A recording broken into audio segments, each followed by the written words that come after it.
Hey everybody, it's Jason Blaha here, and I had a subscriber ask a question which I will flip in for you guys right here. And basically he wants to know, since muscles only grow for up to 48 hours after you train them, if there's no drugs in the equation, someone who's completely drug free, again, you train a muscle and it returns to homeostasis within 48 hours and stops growing.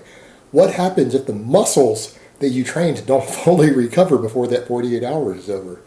All right, let me put on my +5 hat of weaponsmithing, do a little bit of crafting, see if we can skill my crafting up here. And let's talk about this, because this is a fantastic question. And again, what's fantastic about this question, this answer is going to be backed by science. And it goes back to an adage that even a lot of old-timers in the gym tend to use, who've been training for years. There's an expression they use all the time that says, stimulate, don't annihilate.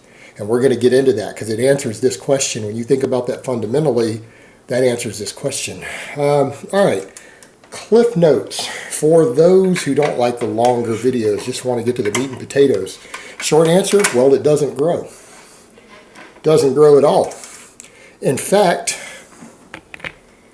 we've got studies on this, which I'm going to link down below. I'm going to link a study for you guys that basically concluded doing muscle biopsies and pulling metabolites and everything else at 24 and 48 hours. It noted something, that muscle attenuation, and then they mean by attenuation, they mean healing trauma, healing damage to the muscle tissue, right? Muscle attenuation, because you get little micro tears and you get micro traumas and stuff as a result of lifting. Now, people go on to say things like, well, I'm trying to get more micro tears. Why would you try to do that? There's no point. They're going to happen just from lifting anyways. If you lift 50% of your max for a few reps, you're going to cause some micro tearing. Your goal shouldn't be to cause additional micro tearing. And that's what I'm going to get into here, because they noted something, that the longer it takes for those micro tears to heal, the longer it takes for the growth process to start. Meaning they're two separate processes. You know, I used to think, because of older data, and I used to tell you guys that the restructuring of the muscle fibers, you know, again, the hypertrophy was part of the repair process and they were concurrent. Well, apparently the data is showing that they're not.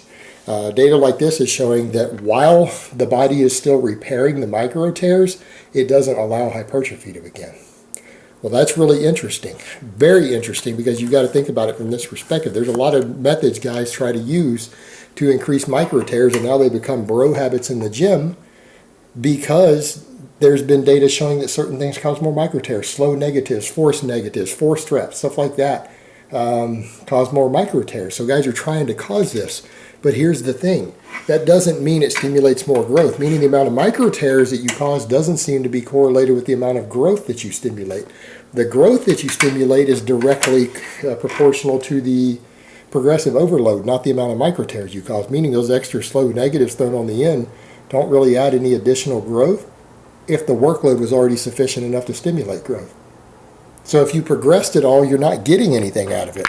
So causing extra micro tears can be a problem, because what they noted, while the micro tears and the damage is being repaired, you don't start gaining any muscle mass. Well, if you have a limited window, you have a 48-hour window in which to grow, are you going to be better off if you spend 12 hours repairing that, or 24 hours, or 36 hours repairing it? What happens if it takes you the full 48 hours to repair the micro tears because you caused so much trauma to the muscle? Well, then you probably aren't going to grow from that workout. Even though you worked hard and busted your ass, you probably aren't going to grow. Ideally, in an ideal world, you should come in and stimulate muscle growth while minimizing the micro tears, because they're going to happen anyways. People are like, well, if you don't get any micro tears, you won't grow. We don't actually know if that's true or not, actually. And that's a point people forget. We don't know, because it's impossible to lift even moderately heavy without causing some micro tears. We don't actually know how much the micro tears even contribute at all to the muscle growth. That's still debated.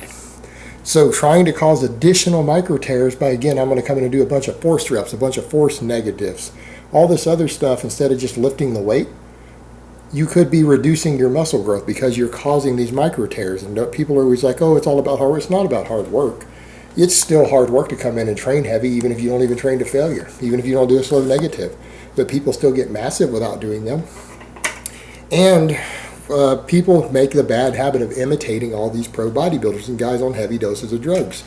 who don't necessarily know what they're doing. You're like, yeah, but this pro bodybuilder is really big, and he comes in and does, 100 slow reps, slow negatives. He does forced reps, everything else, and does 15, 20 sets for every body part once a week. And he's massive.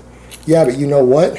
The difference is he has a separate growth mechanism going on that's completely separate from his training. If you're not on his drug stack, you're having to actually repair all those micro tears before you can start growing, and then you have a small window to grow in every time you work out. He grows 7 days a week, and it's because the drugs themselves stimulate hypertrophy completely independent of your training. Meaning some of his growth is probably coming from his training, some of it's coming from different things, but most of it is coming from the drugs themselves. And how he trains doesn't matter as far as the separate muscle growth from the drugs. And I've shown you guys studies on that. That guys on drugs can quit training completely and they'll still gain muscle. Now we could argue, rightfully so, that if they trained they would probably gain even more muscle, but they'll gain muscle if they completely quit lifting on anabolics. We've got studies confirming it, lab studies confirming it. It's absolutely proven. The evidence is pretty overwhelming and pretty conclusive. Anabolic steroids and testosterone make you grow even if you decide to quit lifting and go on them. So there's a separate growth mechanism in place. So they're growing from a couple of different things going on. So they can get away with stuff like that because you know what? It doesn't matter. In fact, even the drugs themselves will stimulate the window in which they have to grow, so they can get away with tearing a muscle down more. So what? The drugs speed up the healing process. They have a shorter downtime of growth anyways because the drugs are going to speed up the healing process. The drugs also extend the growth window from the workout. This is not as big of an issue for them, but if you're not on any drugs or as many drugs as they're on, you might not get the same results doing that. So imitating your favorite bodybuilder is not a good idea if you're not on his drug stack. See how that could be a problem for everyone else? They have to actually worry about this. And guys are like, well, you've got to train hard. No, not necessarily. I mean, hard is a relative term. Remember, stimulate, not annihilate. What does it take to stimulate growth? Progressive overload. If you've been bench pressing 225 pounds or 100 kilos or whatever, we're going to use pounds. A number is just a number. We're just going to throw a number.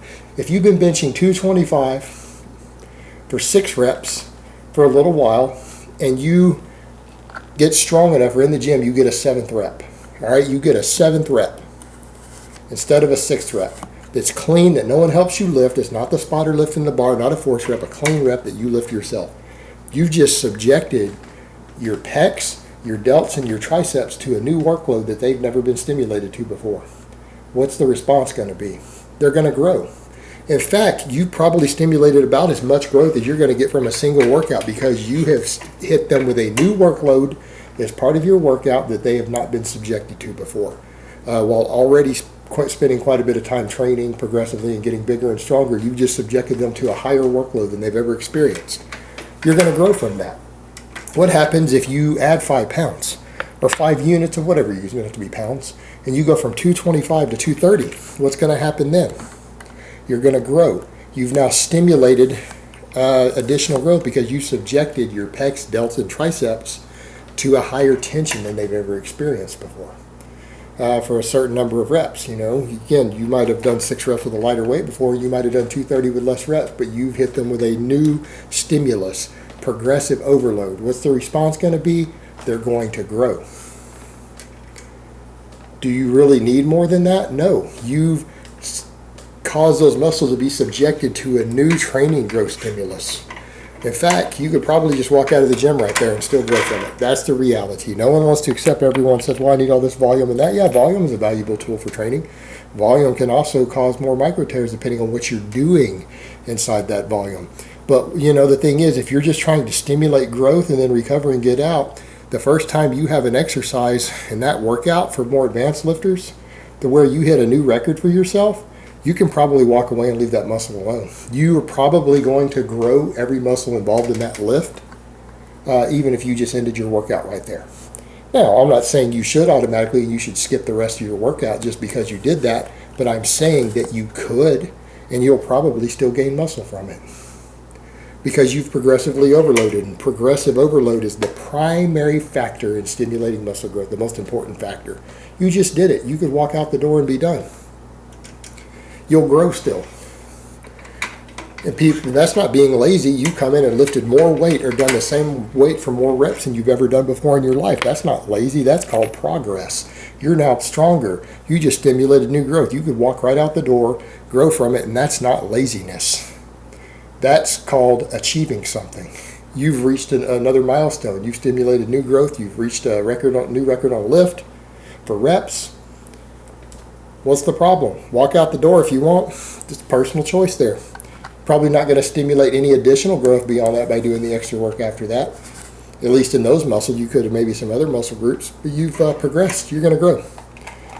But what people need to understand is that the more the micro tears you cause, you are potentially cutting into your growth time by training excessively inside that window. And again, that's why I tell guys, you're actually better off coming in and barely stimulating a little bit of growth, getting out of the gym, and then coming back sooner. You know, ideally, you should be able to hit every muscle group or exercise at least 3 times a week with progressive overload, fully recover and come in and train them again in 48 hours. 48 to 72 hours, you'll be able to perform the same exercises again. And if you can't do so, you are probably training them excessively to the point to where you're not recovering between workouts, and you're probably cutting into your growth time. Because look at it this way. You know your growth window is 48 hours, right? If you haven't recovered and you haven't healed all the trauma to the muscle inside of 48 hours, you know you didn't grow from the workout. Right? This is science. If you haven't recovered from a workout from the micro traumas in the muscle in 48 hours, you probably are not going to grow very much, if anything, from that workout. So if you're not able to come in and perform those exercises again with similar workloads to what you did 48 hours ago, that's a sign that you might not be fully recovering. That's also a sign that you're not stimulating anywhere near ideal growth. Something's wrong in your training. Just another way to look at it. So again, you might be causing excessive trauma to those muscles that you're not able to recover from in a timely enough manner to maximize your growth. Because truth is, if you stimulated new growth, that muscle's done growing in 48 hours. It should be ready to perform again. Maybe not hit a 1 rep max, because max is also fatigue the nervous system. Certain things fatigue the nervous system, but the actual muscle strength itself should be improved at 48 hours because it should have grown and adapted. And if it's not, well, then something's wrong. And so a lot of these guys wonder why they come in and train a certain way, and then they just spin their wheels for months. Could be that you're just subjecting individual muscles to too much workload and too much trauma in any given workout, and they're just simply not adapting. And therefore they're not growing, and you're just spinning your wheels because you're not getting any stronger, you're not getting any bigger. Something going on there. There's a problem with your recovery curve. And that's why drugs are so magical. They positively impact the recovery curve. That's one reason they work so damn well for people who use them. They are like magic. So there you have it. All right, guys, but that's really all I have to say on that today. I hope it's been informative, and I will talk to you guys next time.